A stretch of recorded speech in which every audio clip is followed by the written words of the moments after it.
tu es conscient que ton Seigneur, le Dieu que tu pries, n'est plus au tombeau, il est vivant. Amen. Mais tu ne le manifestes pas. Tu ne le manifestes pas. Bon, peut-être que non, tu es ignorante ou ignorant. Alléluia. C'est quelle fête pour nous les chrétiens aujourd'hui? Nous fêtons quelle fête? Excusez-moi la tautologie. La Pâque. Et que représente la Pâque pour nous? La mort et la résurrection de Jésus. Hein? Vous savez, l'Église doit être enthousiasmée. Normalement, on devait adorer, adorer, adorer. Alléluia. Amen. Oui, nous célébrons une très grande fête. Voilà pourquoi nous allons prendre nos Bibles.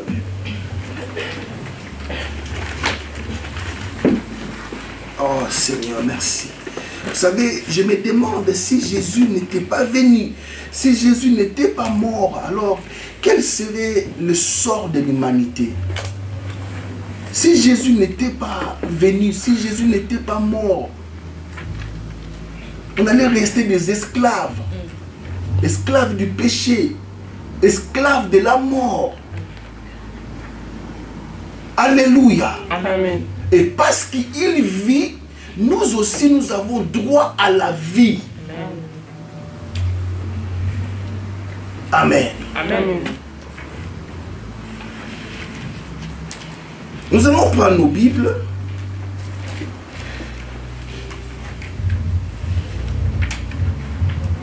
Avant d'entrer dans mon message ou mon enseignement, j'aimerais que l'Église vraiment soit enseignée. Parce que parfois, on a du mal. Vous savez, on ne choisit pas une église. C'est Dieu qui nous envoie à l'église. On ne choisit pas là où on doit aller. C'est le Saint-Esprit qui te conduit. Et il te conduit par rapport à ton besoin. Quelqu'un m'a dit, mais pourquoi il y a tant d'églises comme ça? Pourquoi vous ne pouvez pas former une église? Je dis, mais non, tu n'as pas compris. Parce que c'est comme dans la médecine. Alléluia. Amen. Il y a des pédiatres. Une branche. Il y a plusieurs branches. C'est-à-dire que si tu as mal aux dents, tu ne peux pas aller voir un pédiatre ou cardiologue. Non. Dieu nous envoie là où nos besoins seront résolus. Par exemple, ici, c'est la résurrection et la vie. Cela sous-entend que, si Dieu t'envoie, c'est qu'il y a quelque chose en toi qui est mort et qui doit être ressuscité. Amen. Tu ne peux pas suivre les mouvements. Tu ne peux pas dire que non, là-bas il y a beaucoup de gens. Parce que là-bas, il y a l'attirance. C'est bien, nous aimons ça. Il y a la lumière. Il y a beaucoup de gens. Mais est-ce que c'est là que Dieu veut que tu sois? Il y a beaucoup de confusion aujourd'hui, Sœur Nana. Je vous dis la vérité. Il y a beaucoup de... Et ces choses, nous devons les dire à nos enfants. C'est Dieu. La Bible dit que Dieu a ajouté une âme qui était sauvée. C'est Dieu qui a ajouté une âme dans une église. C'est Dieu qui nous impose une église. Et il sait pourquoi. Amen. Pour les besoins de son peuple, Dieu a donné la capacité à son serviteur, la nourriture appropriée.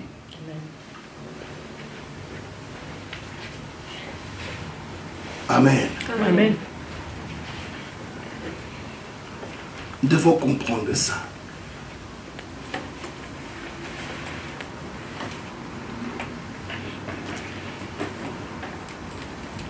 Un Corinthiens chapitre 15, verset 14. Le thème de ma prédication ce matin, c'est la preuve de sa résurrection. La preuve de sa résurrection. Qu'est-ce qui nous prouve que Jésus est ressuscité? Qu'est-ce qui nous prouve la preuve de sa résurrection? Ouais. Vous savez, Jésus disait que la parole que je vous dis est esprit et vie. Donc là, je m'adresse aux esprits, Shekinah. Et en tant qu'esprit, tu verras que la parole aussi est esprit. Tu verras que quand tu vas grandir, cette parole reviendra toujours en toi. Parce que la parole est esprit. Tu vas te rappeler les jours où tu seras grande, où tu vas te marier. Ah, il y a mon pasteur me parlait de ça. Amen. Amen. La preuve de sa résurrection. 1 Corinthiens chapitre 15, verset 14, et nous sautons, nous prenons le verset 17. Oui, la Bible dit, et si Christ n'est pas ressuscité, notre prédication est donc vaine. Soulignez cela dans vos Bibles, soulignez cela, soulignez cela, soulignez cela. Nous ne sommes pas dans une religion, mais nous sommes dans une relation. Amen. Oui. Donc l'apôtre Paul commence par une déclaration fracassante. Il dit quelque chose, non vraiment, il dit, et si Christ n'est pas ressuscité, notre prédication est donc vaine, et votre foi aussi est vaine. Qu'est-ce qu'il veut dire? Il veut dire que si Jésus n'est pas ressuscité, ça ne sert à rien de prêcher. Alléluia. Amen. Alors, ça ne sert aussi à rien de croire. Notre prédication est vaine et votre foi aussi elle est vaine. Est-ce que vous comprenez ça? Amen. Vous comprenez cette déclaration? Alléluia. Le verset 17. Et si Christ n'est pas ressuscité, votre foi est vaine, vous êtes encore dans vos péchés. Donc si Christ n'est pas ressuscité, ça ne sert à rien. Donc nous ne pouvons... Donc là vous pouvez vous asseoir. C'est-à-dire que nous basons donc notre foi, alléluia, nous construisons, ou nous basons, ou nous fondons notre foi sur la mort et la résurrection de Jésus. Alléluia. Amen. Si Christ n'est pas ressuscité, si Jésus n'est pas revenu à la vie, ça ne sert à rien d'être pasteur, ça ne sert à rien de prêcher, ça ne sert à rien d'envoyer de prédicateurs, ça ne sert à rien parce que Jésus n'est pas mort. Mais par contre, si nous prêchons Jésus, alléluia, parce qu'il est bel et bien vivant, il est ressuscité. Alors maintenant, quelle en est le preuve de sa résurrection? Alléluia. Est-ce que l'Église comprend cela? Nous ne basons pas notre foi sur des simples doctrines. Mais non. Donc ma foi n'est pas bâtie sur des témoignages. Voilà pourquoi tu peux écouter pas mal de témoignages, mais cela ne peut pas changer ta vie. La seule prédication qui peut changer ta vie, alléluia, c'est celle de la mort et de la résurrection de Jésus. C'est là que tu dois fonder ta foi. Alléluia. Amen. Alors, j'aimerais aussi vous présenter l'annonce des deux disciples. Non, l'annonce des deux anges. Dans Matthieu, Luc chapitre 24, verset 5. Luc chapitre 24, Luc 24, verset 5.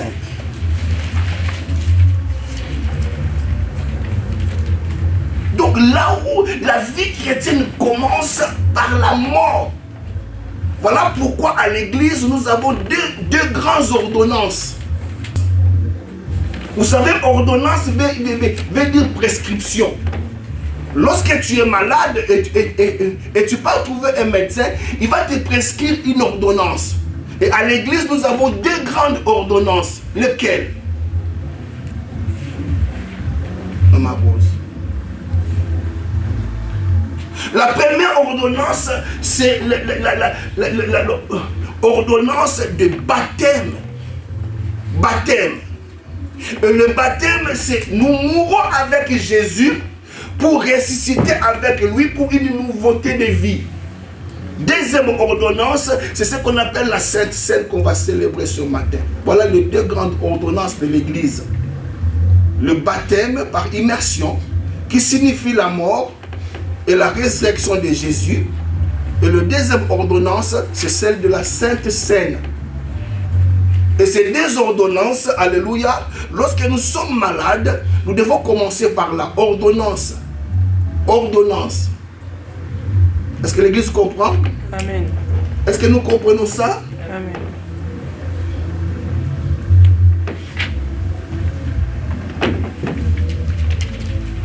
Luc chapitre 24. Saisie de frayeur, Saisie de frayeur, elles baissèrent les visages, contre terre, mais ils leur dirent. pourquoi cherchez-vous parmi les morts Il celui leur qui est dit. vivant? Regardez ici, c'est la prédication venant des anges. C'est très très important aussi comme déclaration. Il dit, pourquoi cherchez-vous parmi les morts celui qui est vivant? Nous avons tendance, vous savez, le mal de l'Église aujourd'hui, nous cherchons parmi les morts celui qui est vivant. Et qui est celui qui est vivant? C'est Jésus. Amen. Mais nous avons du mal, nous les cherchons dans les choses de ce monde. On ne va pas les trouver là-bas. Nous les cherchons, alléluia. Pourquoi cherchez-vous parmi les morts? Est-ce que vous savez, un jour, Jésus-Christ, alléluia, il dit, laissez les morts enterrer leurs morts. Pourquoi cherchez-vous parmi les morts? C'est-à-dire que tu ne peux jamais trouver Jésus qui est vivant parmi les morts. Mais aujourd'hui, l'Église a tendance de chercher Jésus parmi les morts. Vous ne les trouverez pas là-bas. Alors, les anges, alléluia, ils ont dit aux femmes, Luc présente, alléluia, Luc présente les femmes qui ont parti au sépulcre. Mais alléluia, lorsque tu regardes les témoignages des gens, Jean dit, ils n'étaient pas des femmes. C'était une seule femme qui s'appelait Marie de Magdala. Alors, les anges posèrent la question aux femmes qui étaient là. Il dit, mais pourquoi cherchez-vous parmi les morts? Ici, les sépulcres, c'est l'endroit des morts. Alléluia. La Bible dit ceci, ceux qui vivent dans le plaisir sont morts, quoique vivants. Nous cherchons Jésus dans le plaisir mondain. On ne le trouvera pas là-bas. Alléluia. Est-ce que l'Église comprend ça? Amen. Pourquoi cherchez-vous parmi les morts celui qui est vivant? Il n'est plus ici. Il est ressuscité. Alléluia. Nous prêchons un Dieu qui est vivant. Et ce matin, par la grâce de Dieu, je vais vous présenter le preuve. Si on te dit par exemple, alléluia, montre-nous que ton Jésus est vivant. Il faut présenter les preuves. Vous savez, j'avais un professeur, alléluia, lorsqu'il donne un problème, lorsqu'il te donne la solution, et que tu ne démontres pas comment tu trouves la solution, il te met 0. Moi, je les qualifie de méchants, alléluia. Mais prouve-moi que 2 plus 2 est égal à 4. Et c'est pour que tu as triché. Et beaucoup aussi triché à l'école. Montre-moi comment tu as trouvé la réponse. Montre-moi que, alléluia, montre-moi avec des preuves tangibles que Jésus, ton Jésus est vivant. Vous savez, le monde cherche les preuves. Mais dommage parce que le monde, lorsque le monde vient à l'église, il ne trouve pas Jésus. Parce que l'église est en train de chercher Jésus. Alléluia, celui qui est vivant parmi les morts.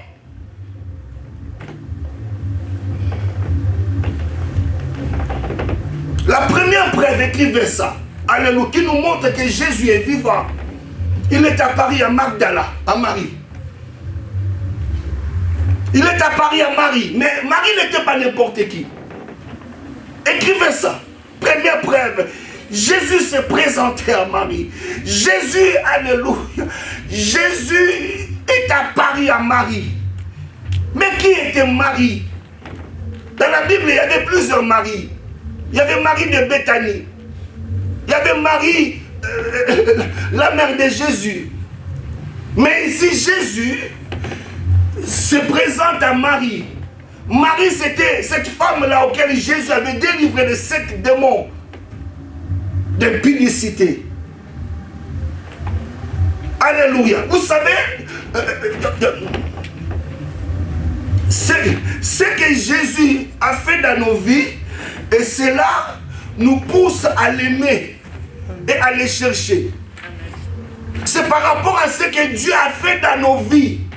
En fait, suivez-moi vraiment très bien. Alléluia. Marie de Magdala, c'est une femme, mais elle se réveille le matin. Il faisait encore sombre. Il prend les aromates. Il va au cimetière. Elle part là-bas pour aller chercher le corps de Jésus pour l'embaumer. Pour l'embaumer, Marie est consciente.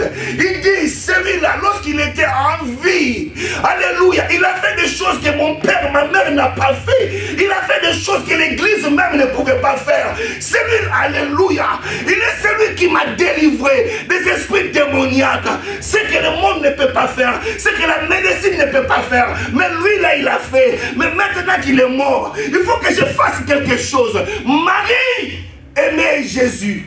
Amen. L'église doit commencer par démontrer notre amour avec le Seigneur. Amen.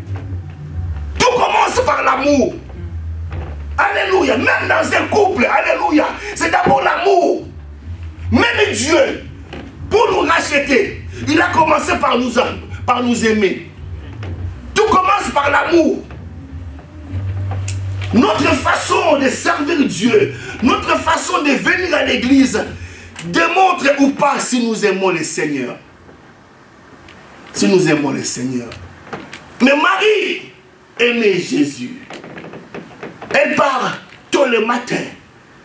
Mais lorsqu'elle arrive au tombeau, elle remarque une chose. Elle remarque que la pierre a été roulée. Lorsque tu te mets à chercher Dieu, Dieu fera par tous les moyens pour mettre à ta disposition une façon où tu vas les trouver. Amen. Tu vas les trouver. Alléluia. Amen.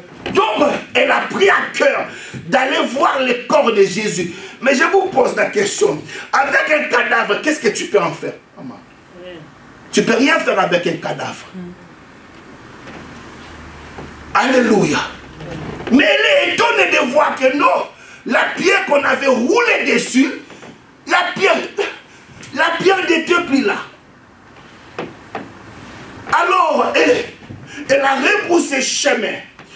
Elle est partie dire aux disciples, elle est partie dire à Pierre et Jean, il dit, vous êtes ici, mais c'est vous qui êtes les hommes. Alléluia. Vous nous empêchez de prêcher l'évangile.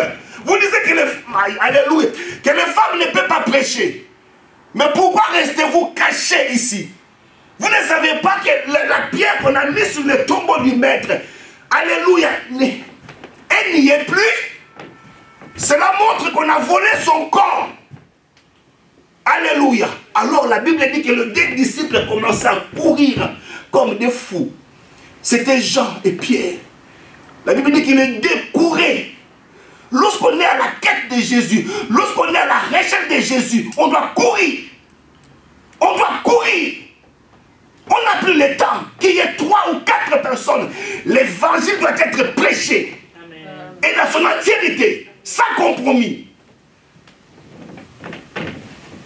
Mon collègue m'a dit au travail, il dit, ah, je suis tombé sur l'une de tes vidéos. Tu es comme ça à l'église? Tu cries comme ça et le soir tu viens travailler? Comment tu fais? Je dis, je commence doucement, mais quand je commence à prier, même moi-même, je ne sais pas. Quand l'onction vient, tu ne peux plus te retenir. Amen. Alléluia. Amen. S'il s'agit de Jésus, on doit courir. Et les deux se sont mis à courir. Alléluia. Mais la Bible dit que Jean a dépassé Pierre. Oh mon Dieu. Alléluia. C'était Pierre et Jean qui couraient vers le tombeau. Mais alléluia, Jean a dépassé. Vous pouvez dire que Jean, parce que Jean était donc moins âgé que Pierre. Alléluia. Mais non, là, je comprends une chose. Vous savez, parmi les deux disciples là, il y a un que Jésus aimait. Alléluia. Amen. Lequel que Jésus aimait plus? Jésus aimait beaucoup Jean. Tandis que, alléluia, Pierre aimait Jésus. Voilà pourquoi on nous parle de deux disciples ici. Alléluia. Mais lorsque maintenant Jean qui dépasse, il arrive au tombeau. Alléluia. Mais il n'entre pas. Il reste dehors. Il reste comme un spectateur. Or, dans l'église, on ne peut pas être des spectateurs. À l'église, on doit être des acteurs. Amen. Tu n'as pas compris. Il est resté là devant le tombeau. Et il s'est baissé. Il a regardé, il a vu des bandes. Mais la Bible souligne qu'il n'est pas entré. Mais lorsque Pierre arrive, en dernier, Pierre entre. Cela veut dire que, alléluia, j'aimerais le dire à Lingala.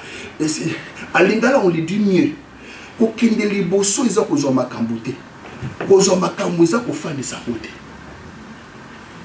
Ça dit que aller le premier, ce n'est pas prendre les choses. Et prendre les choses n'est pas synonyme de les faire asseoir. Ce n'est pas dit que parce qu'eux ils sont partis les premiers, alléluia, qui sont arrivés. Jésus a dit que les derniers seront. Et les premiers seront. Est-ce que l'Esprit parle à quelqu'un ce matin? Amen. Alléluia. Amen. Jean est arrivé, mais Jean n'est pas entré. Mais lorsque Pierre arrive, Pierre entre. Et Pierre trouve les bandes. Il trouve, alléluia, les bandelettes. Mais la Bible dit ceci, que les deux sont retournés chez eux, déçus. Vous êtes là? Amen. Ils sont arrivés au tombeau. Mais ils sont rentrés. Mais la pauvre femme Marie, elle restait là. Il dit, aïe, aïe, aïe. Il dit, vous pouvez rentrer, mais moi je ne peux pas. Parce que c'est celui qui va délivrer de cette démon. Alléluia. Elle est restée là, à la quête de Jésus. Et elle commençait à pleurer. Vous savez, le Saint-Esprit m'a révélé. Il a dit, seul un cœur assoiffé peut rencontrer Jésus. Alléluia. Seul un cœur qui a la soif, la faim. Vous savez ce qui manque à l'église aujourd'hui? L'église n'a pas faim. On vient à l'église, mais on n'a pas faim. On n'a pas cette soif-là de Dieu. Et pourtant la Bible dit, heureux celui qui a faim et soif de la justice, car il sera rassasié. On donne la nourriture à celui qui a faim. Quand tu n'as pas faim, tu vas, alléluia, tu vas négliger le repas. Parce que tu n'as pas faim. Et l'église n'a pas faim aujourd'hui. Faim de Dieu. Les choses commenceront à bouger dans ces ministères lorsque Dieu trouvera la faim en nous. Nzala ya Nzambe. Pose la question à celui qui a te porté. Est-ce que tu as la soif de Dieu? Pose-le la question à ma place. Est-ce que tu as la soif de Dieu? Est-ce que ce matin, en venant à ce lieu, est-ce que tu as faim de Dieu? Alléluia. Vous êtes là? Amen. Mais les trois étaient des disciples. Tout dépend de la manière dont Dieu s'est manifesté. Tout dépend. Pierre et Jean sont rentrés. Même celui que Jésus aimait, Azongi, il est rentré chez lui. Mais Marie est restée. Elle est restée là, elle pleurait. Elle pleurait. Alléluia. Mais elle est entrée quand même. Marie a trouvé ce que Pierre et Jean n'ont pas trouvé. Mon Dieu. Marie a trouvé, d'abord Marie. Alléluia. Est-ce que vous savez que Pierre qui est entré n'a pas vu les anges? Tout dépend de notre façon que nous cherchons Dieu. Il y a des dimensions et des dimensions. Amen. Alléluia. Amen. C'est-à-dire que les niveaux où toi tu es, tu ne peux pas voir Dieu. Tu ne peux pas. Même au ciel, l'ange a dit à Jean, monte ici. Alléluia. Et je te ferai voir les choses. Mais déjà, il est au ciel, Sernana. Il est au ciel. Mais là, je dis, mais si Zawana, je ne peux pas te faire voir des choses. Monte encore. Monte. Alléluia. Est-ce que vous comprenez l'église? Et Madame Marie, elle a vu des choses que les disciples n'ont pas vues. Marie a vu les deux anges. Alléluia. Et les anges, ils ont dit à Marie, qu'est-ce que tu cherches ici? Qui cherches-tu ici? Qu'est-ce que tu cherches? Vous voyez que Marie cherchait Jésus. Oh non, vous ne me suivez pas.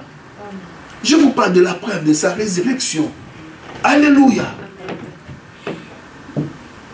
Il dit non. Celui que tu cherches.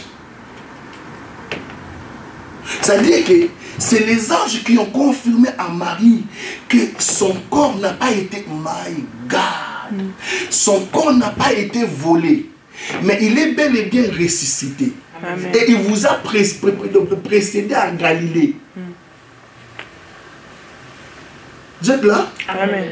Mais avec cette preuve des anges, alléluia, Marie pouvait sortir et rentrer chez elle. Mais il dit non. Moi, ce n'est pas les anges que je suis venu voir. Moi, c'est lui-même. Alléluia. Amen. Alléluia. Amen. Moi, c'est lui-même. Est-ce que l'église est là? Amen. Il te suffit qu'un ange puisse t'apparaître. Tu vas aller former l'église. Comme révélation, l'ange m'est apparu. Mais dans le cas de Marie, elle n'est pas partie fonder une église. Mais elle, c'est Jésus ou rien. Amen. Et dans sa quête-là, elle cherche le maître. Elle cherche le maître. Elle entend une voix qui l'appelle femme. Qu'est-ce que tu cherches ici? Vous savez, Jésus aime les gens qui les cherchent. Amen. La même question, les anges lui ont posé la question. Qu'est-ce que tu es venu chercher ici? Et je suis là aussi pour te poser la question. Qu'est-ce que tu es venu chercher à l'église? Que cherches-tu ici? Tu cherches parmi les morts celui qui est vivant? Alléluia. Amen. Alors, Jésus lui dit, femme, qu'est-ce que tu cherches? Mais regardez qu'ici, Marie n'a pas pu. Alléluia. Elle n'a pas pu voir Jésus. Elle n'a pas reconnu Jésus. Une personne qui meurt dans 3 jours et tu oublies son visage. Vous êtes là? Amen. Est-ce que moi qui est votre pasteur, alléluia, si je m'absente pendant 3 jours, bon, disons même pendant 1 semaine, est-ce que vous allez oublier mon visage? Non. Comment dans 3 jours, Marie ne reconnaît plus le maître? Alors, le maître maintenant l'appelle par son nom. Et j'aimerais dire à quelqu'un que Dieu te connaît par ton nom. Amen. Alléluia. Ah oh non, vous n'êtes pas enthousiasmé. Amen. Je dis que Dieu te connaît par ton nom. Amen. Alléluia. Amen. Il dit Marie, tu t'appelles Marie. Alléluia. Toi, tu peux m'oublier à cause des déceptions, à cause des épreuves, à cause des problèmes que tu as reçus. Mais moi, je ne t'oublierai jamais. Ton nom, c'est Marie. Et là, Jésus lui confie la mission. Vous voulez que les femmes se taisent. Alléluia. Mais Jésus confie la première mission à une femme. Jésus lui dit, va dire à mes frères, va dire à mes disciples que je monte vers mon Père, vers votre Père. Je monte vers mon Dieu, vers votre Dieu. Voilà la mission. Alléluia. Voilà la mission que Jésus confie à Marie. Et Marie, à son tour, est partie dire aux disciples, vous avez eu tort de rentrer. Vous savez ce qui nous met encore dans les ministères, c'est Nana? Parce que nous l'avons rencontré. Amen. Ah oui. Il y a des gens qui me posent la question, mais toi, tu es fou. Je dis, non, je ne suis pas fou. Je sais à qui j'écris. Amen. Alléluia. Vous savez, il arrivera même à un moment où même tes propres enfants ne croiront plus à toi.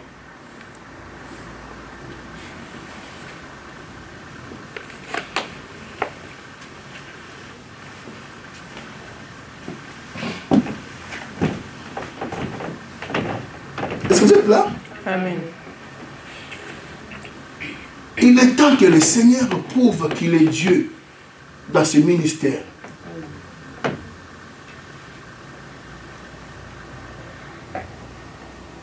Il y a d'autres personnes qui s'attachent à toi par un lien affectif.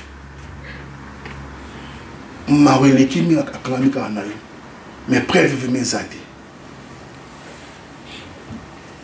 Vous êtes là? Amen. Voilà la grâce que j'ai eue de la part du Seigneur. Il m'est apparu. Il m'a donné un message. Il m'a dit, tu sais que toi, tu ne pouvais pas parler, toi? Le monde, les diables ne voulaient pas que tu t'exprimes. Mais je t'ai oint. J'ai mis ta parole dans ta bouche. Tu iras. Tu parleras de ma part. Voilà pourquoi le diable me combat. Il ne veut pas de ce ministère. Parce qu'il sait que ce ministère ressuscitera. Amen. Et beaucoup de gens verront la gloire de Dieu. Amen. Au travers de cette église. Amen. La preuve est que maman Yvonne est là. Amen. La ressuscité.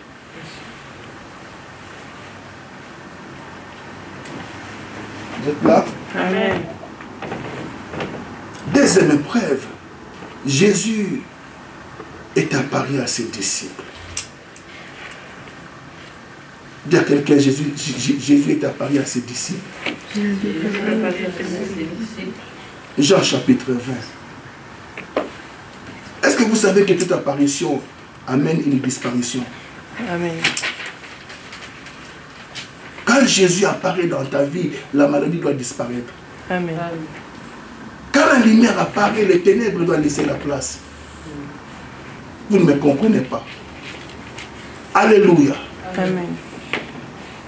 Jésus apparaît à ses disciples, mais dans quel contexte? Nous sommes au Jean chapitre 20.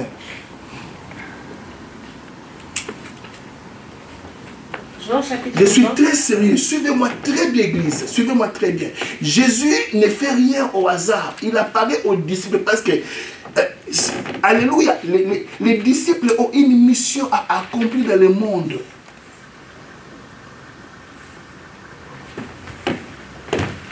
Les disciples auxquels Jésus avait dit, allez faites de toutes les nations mes disciples. Ils sont enfermés dans une maison par peur des Juifs. Comment alors la mission de Jésus, comment alors l'évangile doit atteindre les nations? Parce que les porteurs de l'évangile, ils ont peur. Voilà pourquoi Jésus leur apparaît. Mais la Bible dit ceci, que toutes les portes étaient fermées. Toutes les portes étaient fermées. Et ils étaient à l'intérieur. C'est-à-dire que Jésus, alléluia, les portes peuvent être fermées pour toi, mais pas pour ton Jésus. Amen. Quand Jésus veut te visiter, il n'y a aucune barrière. Amen. Ah, Nzambe. Quand Jésus veut venir vers toi, quand Jésus veut visiter ce ministère, il n'y aura aucune barrière. Amen. Parce que la preuve en est que les portes étaient fermées. Mais il est quand même à Paris. Et ce que j'aime à Jésus, lorsqu'il vient dans un endroit, il reste toujours au milieu. Afin que tous les voient. À la croix, il était au milieu. Quand Quand il vient vers ses disciples, au milieu, et nous l'appelons l'homme du milieu. Et il dit, là où 2 ou 3 s'assemblent à mon nom, je suis au milieu d'eux. Et pendant que je parle là, Jésus est au milieu de nous. Amen. Est-ce que l'Église comprend cela? Amen. Et la première des choses que Jésus dit à ses disciples, la paix soit avec vous. Je vais un peu m'attarder sur la paix. Église, la première des choses que Dieu investit dans l'homme, c'est sa paix. Le shalom. Écrivez ça. Lorsque tu commences à voir, lorsque tu commences à remarquer que tu n'as plus la paix, alléluia, vérifie ta communion avec Dieu. Une chose que le diable vole dans notre vie, c'est la paix. Amen. Quand tu marques la paix, tu vas la chercher dans d'autres choses. Voilà pourquoi beaucoup de gens boivent l'alcool. Parce que quelque part, ils n'ont plus la paix. Jésus, lorsqu'il leur a parlé, la première des choses qu'il leur dit, que la paix soit avec vous. La première des choses que Dieu investit à nous, c'est sa paix, c'est son shalom. Il dit, la paix que je vous donne, le monde ne peut jamais vous la donner. Non, je reprends encore ça. La paix de Jésus surpasse la paix que le monde peut nous donner. Parce que le monde nous donne une paix éphémère. Oh, oh. La paix. Que la paix. Remarquez ici dans ces textes, Jésus répète la paix 2 fois.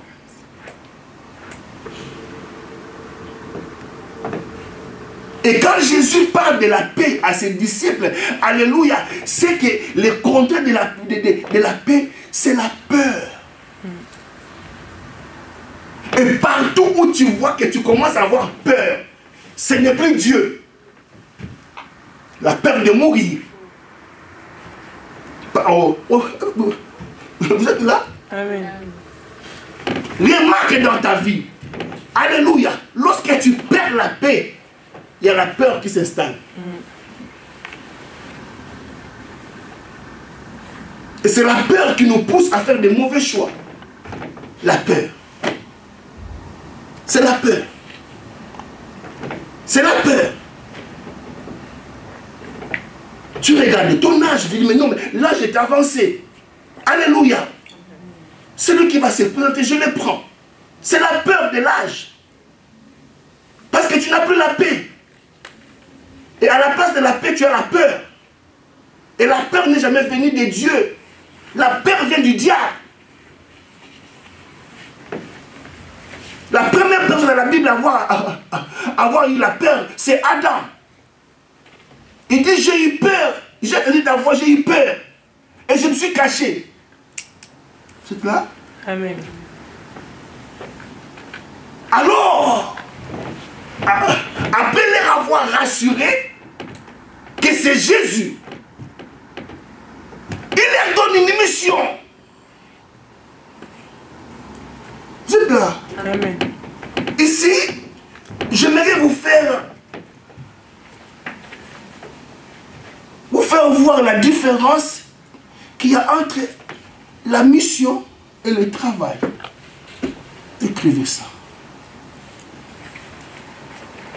Il y a une différence entre un travail et une mission.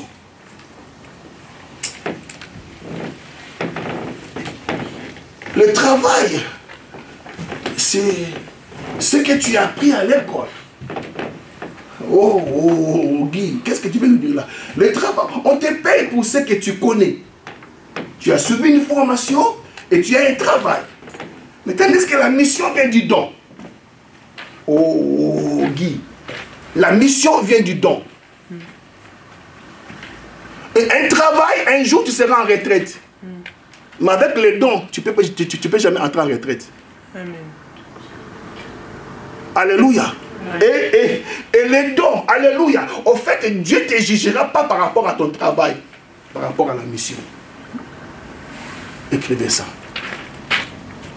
Quand je parle travailler là, alléluia, ce n'est pas ma mission. Ma mission, Maman Rose, c'est quand je suis là. Et tu verras que Dieu me bénit d'une manière ou d'une autre, pas par rapport à mon travail, mais par rapport à la mission. Amen.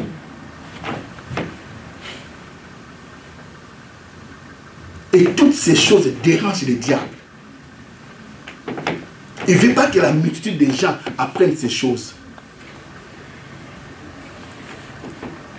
C'est important, c'est Yvonne. Il y a une différence entre le travail et la mission.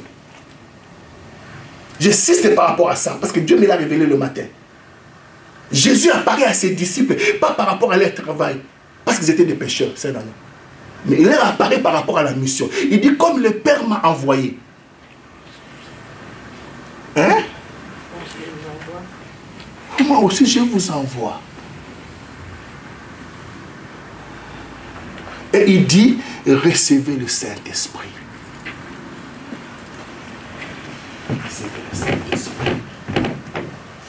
Mais dommage, parce qu'il y a toujours des retardateurs. Il y avait un des disciples qui n'était pas là. Quand Jésus est apparu à ses disciples, c'était Thomas. Alors, quand Thomas est rentré à l'église, voilà pourquoi j'aime l'église. L'église reste un mystère, c'est le vol. Dieu ne t'apparaîtra. Non, non, non. Le meilleur endroit où tu peux rencontrer Dieu s'appelle l'église. Amen.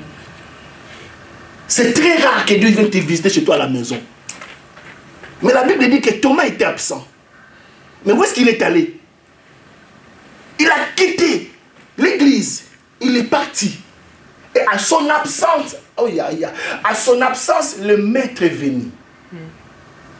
Alors, on dit à Thomas, Thomas, le maître était là. Il dit, vous êtes des fous. De quel maître vous me parlez? C'est lui qui était ensanglanté à la croix? C'est lui qu'on a vu nu, dénudé? Vous me parlez de quel maître? Si je ne vois pas les traces, je ne vois pas les clous, les signes de clous dans ses mains, je ne vois pas le signe de son côté, je ne croirai pas. C'est fort. C'est fort. Vous savez, l'église, avant de croire, l'église a besoin de la preuve que bel et bien, celui que je vous prêche est vivant. Amen. Alors la Bible dit 8 jours après, une semaine après, avec un jour, Jésus est apparu encore. Ce que j'aime à ce Dieu-là, il a toujours un encore. Ce que j'aime à ce Jésus-là, il y a toujours un encore. Non, je vous ai raté là. Amen. Ça dit que lorsque tu marches avec Dieu, il faut savoir que, alléluia, ce que Dieu a fait dans ta vie, il a la capacité de le refaire encore.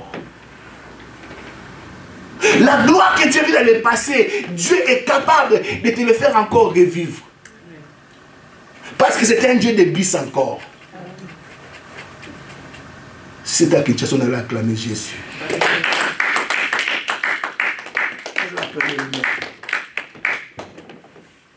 Alléluia.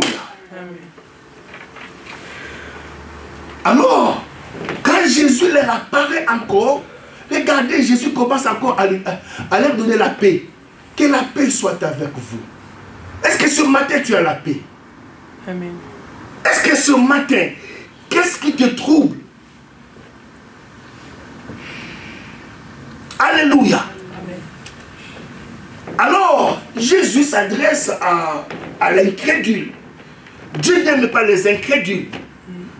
Est-ce que vous savez que les incrédules iront en enfer? Oh, église. Est-ce que vous savez que les incrédules iront en enfer? Amen. Dans la liste de ceux qui vont aller à l'enfer, il y a aussi des incrédules. Incrédule, c'est qui? Celui qui ne croit pas que Jésus est vivant. Celui qui ne croit pas que Jésus est Seigneur. Celui-là est incrédule. Tu peux être à l'église, mais tu es incrédule. Tu ne crois pas ce que Jésus peut faire. C'est aussi l'incrédulité. Voilà pourquoi je vous dis que moi je crois. Et regardez maintenant la réponse de Jésus. Hein. Regardez. Il dit maintenant, il dit, Thomas, avance ici ton doigt et regarde mes mains. Avance aussi ta main et mets-la dans mon côté. Ne sois pas incrédule.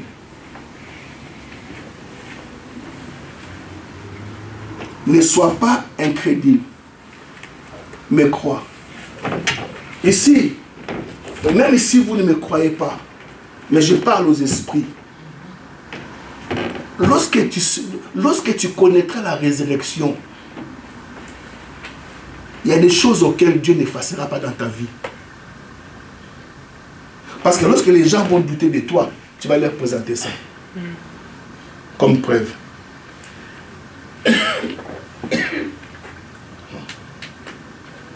Lorsque tu seras dans la gloire, il y a des choses que Dieu n'effacera pas.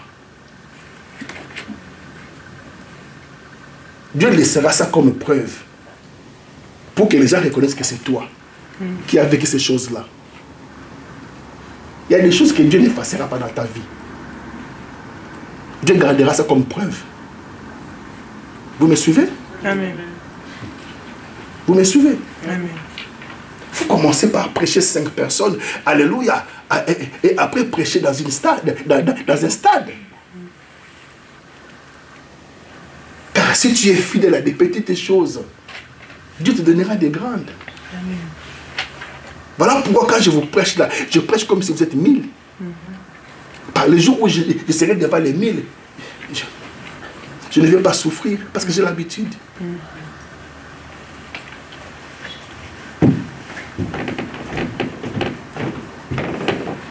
Alors, Thomas lui répondit,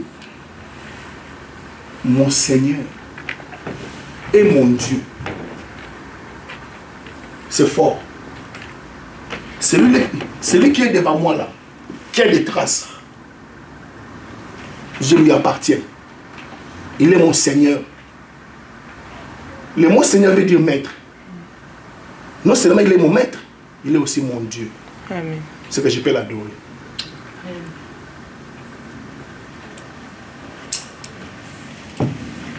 Et pour terminer, vous laissez en paix ce matin. Alléluia. Ah Jésus.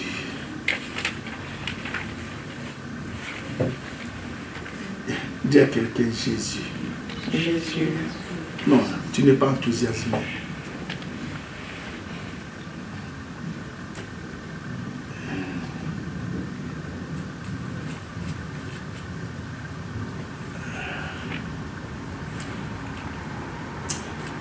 Le Seigneur. C'est ce que Marie a dit lorsqu'il a vu Jésus dans le sépulcre. Il a dit, Raboun. Lorsque tu fais une vraie rencontre avec le Seigneur, tu l'appelleras maître. Je dépends de toi. Je suis ton disciple. Raboun, qui veut dire maître. Ton problème, c'est que tu n'as pas encore fait une vraie rencontre avec Jésus. Voilà pourquoi tu es pressé que le pasteur finisse sa prédication pour que tu parles là où je ne sais pas.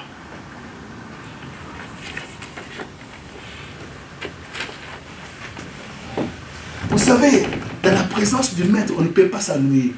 Amen. Si la parole de Dieu t'ennuie, c'est que tu n'as pas encore fait la rencontre avec la parole.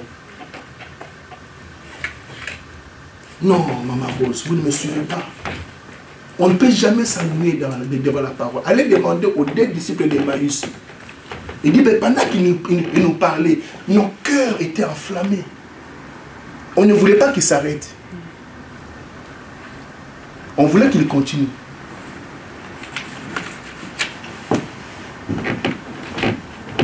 Alors, 3e épreuve, Jésus, cette fois-ci, il s'est présenté à Pierre et aux autres disciples. Mais dans quel contexte? Parce que Pierre était déçu.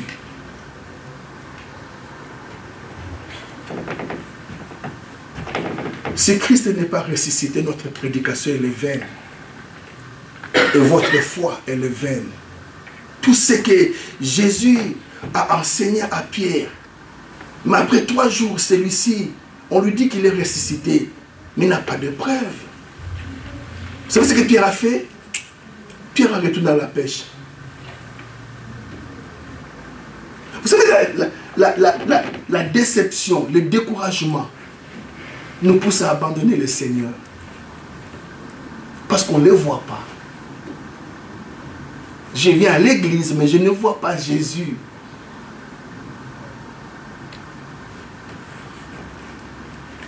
Alléluia. Alors, un bon matin, Pierre se réveille et dit, je vais aller à la pêche. Dommage parce que les autres disciples aussi emboîtent les pas. Parce que le découragement est contagieux. Ne marche jamais avec les gens qui sont découragés. Ils vont te contaminer. Ne marche jamais avec les gens qui sont découragés. Amen. Ils vont te contaminer. Tu vas où? Dans cette église-là? Non. Ma kenda société. Avec découragé, à contaminer.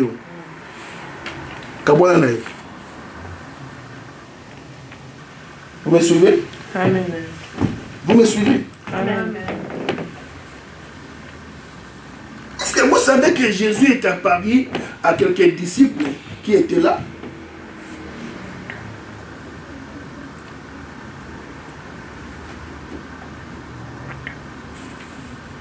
Jésus n'est pas apparu à une grande foule, à une église de 12 personnes, même 11. Parce que Judas n'était plus là. Mais ce que je vais vous dire pour terminer ma prédication, parce que je respecte l'heure. Pierre est découragé. Pierre est déçu. Il abandonne l'église.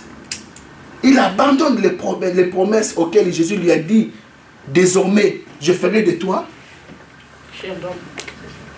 celui à qui il a reçu la promesse de devenir pêcheur d'hommes. Maintenant, il retourne à la pêche encore faire le poisson. Avec moi, découragement. Il était déçu. Et ça nous arrive à tous. Et dommage parce qu'il contamine aussi ses frères.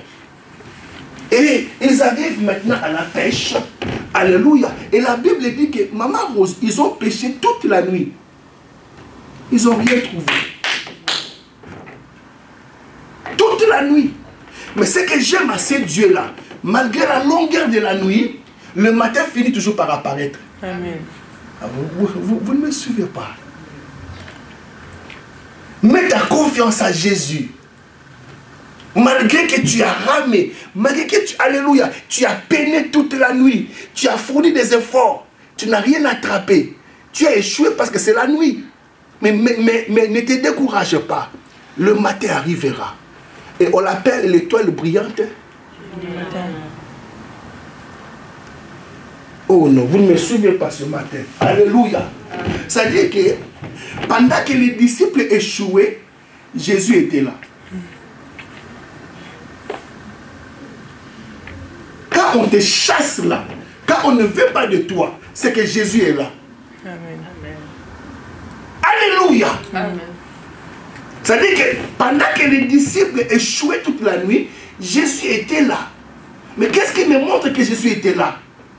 Parce que Jésus était à l'arrivage. Et Jésus leur pose la question. Enfants, n'avez-vous rien à manger? Jésus, sachant bien qu'ils ont échoué la nuit, mais il leur pose la question. Et quand Jésus te pose la question, c'est qu'il ne veut pas apprendre de toi. Il a déjà la réponse. Amen. Alléluia. Amen. Alléluia. Amen. Enfants, n'avez-vous rien à manger? Et quand Jésus te pose la question, il faut être sincère. Il le sait déjà. Il sait de quoi tu passes. Par quelle souffrance tu passes. C'est comme il a posé la question à Bartimée. Il savait très bien que Bartimée est aveugle, mais il lui pose quand même la question. Veux-tu être guéri? Mais tu les vois, maître. Alors, ici, église, sois avec moi. Je vais chuter dans quelques temps ici. Alléluia. Remarquez, recevez des révélations ce matin.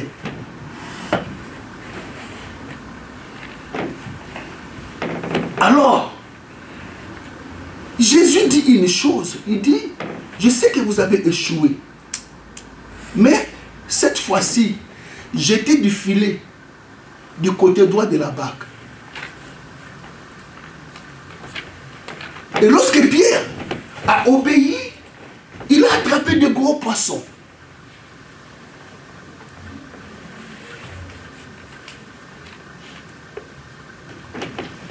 Lorsque Dieu permet que tu échoues, Dieu veut que tu apprennes de tes erreurs.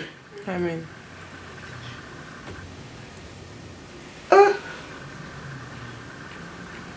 Alléluia. Amen.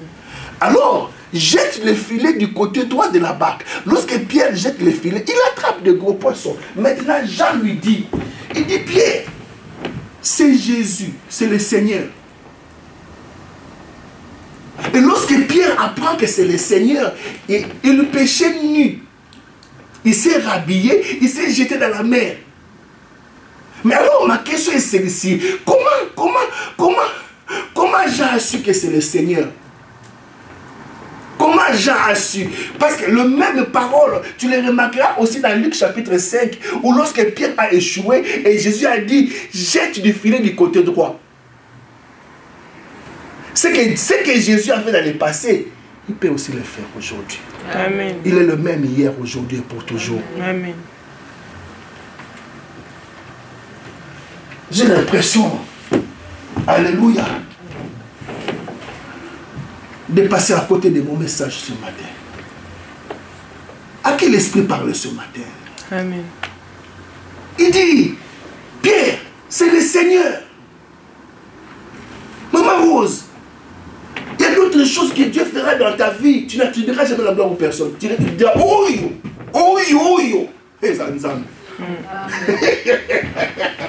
Alléluia. Amen. Alléluia. Amen. Alléluia. Amen. Il y a d'autres choses que Dieu fera dans ta vie. Alléluia. Tu ne peux jamais attribuer la gloire aux hommes. Tu diras, ça, c'est le Seigneur.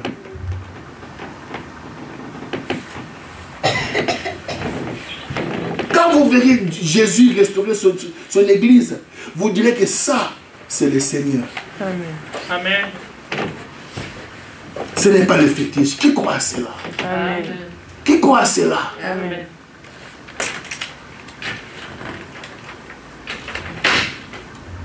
Alors,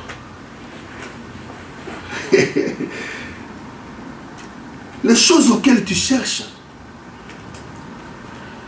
ça se trouve auprès de Jésus. Je suis à la fin de ma prédication. Hein. Je ne vous ai pas perdu. Les choses auxquelles tu cherches, tout ce que tu as besoin, c'est qu'il y a là, tout se trouve auprès de Jésus.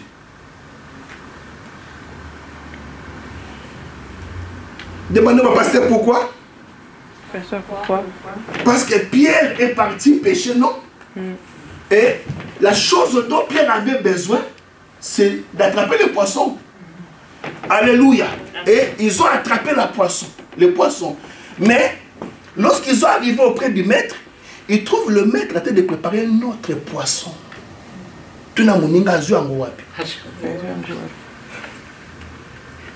Tout ce que tu cherches là se trouve auprès de Jésus. Et je voudrais te dire que Dieu va te surprendre. Amen. Ils cherchaient les poissons. Et quand ils ont eu les poissons cuits, ils viennent à Jésus. Ils trouvent des poissons déjà préparés. Oui, on a appelé ça. Et si bah bongi ça. Amen. Amen. Ce que Dieu donne, c'est déjà préparé. Amen. Il ramène les poissons cuits, mais il trouve déjà les poissons déjà bien préparés avec du pain. Et il leur donne du pain avec les poissons.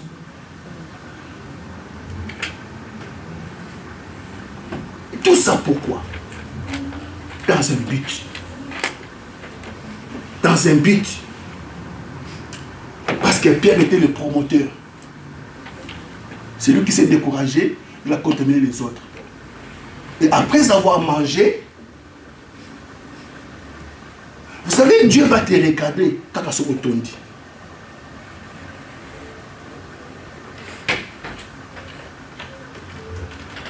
Il dit, je vais te parler, Pierre. Mais après avoir mangé, alléluia, il appelle Pierre. Il dit, Pierre. C'est ici que j'ai terminé mon message.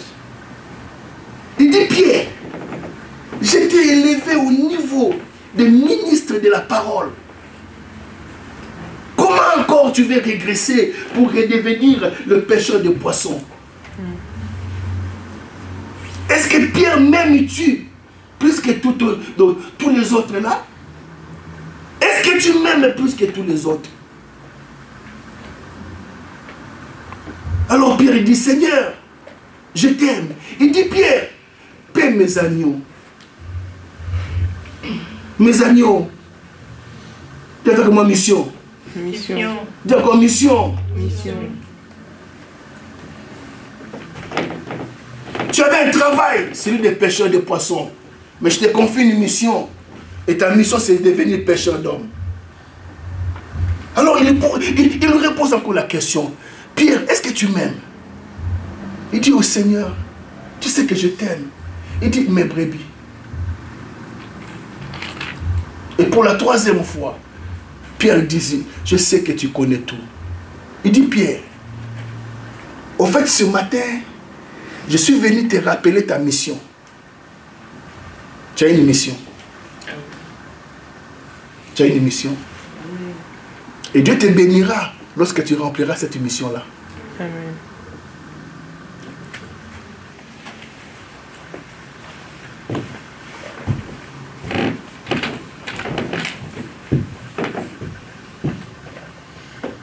Est-ce que tu as compris? Pose la question à celui qui est à tes côtés. Est-ce que tu as compris le message? Est-ce que tu as compris le message? Dis-lui que le Seigneur que nous prêchons là, il est bel et bien vivant. Le Seigneur que nous prêchons là est bel et bien vivant. Amen. Et Christ n'est pas ressuscité pour que nous puissions vivre dans le péché. Christ n'est pas ressuscité non plus pour que nous puissions vivre dans la maladie. Amen. Amen. Nous allons incliner nos têtes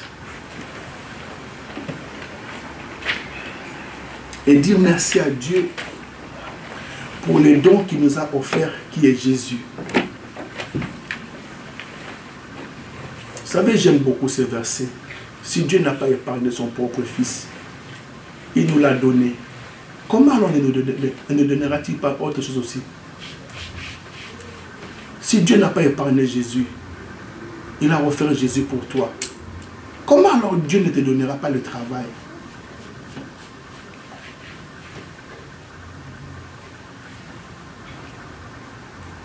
Remercions le Seigneur, l'Église. Seigneur Jésus, Rappelle-toi que tu as une mission.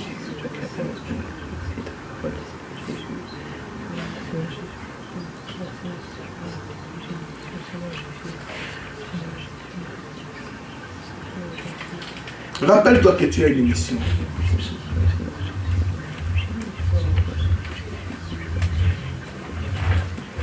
Il dit, voici, je serai tous les jours avec vous.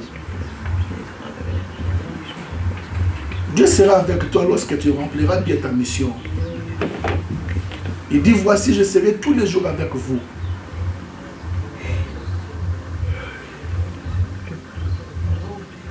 Tout ce que Dieu fait dans ta vie, c'est par rapport à la mission. Quand Dieu te bénit, c'est par rapport à la mission. Et le jour où tu seras devant sa face, il te demandera ce que tu as fait par rapport à ta mission. Alors, quelle est ta mission?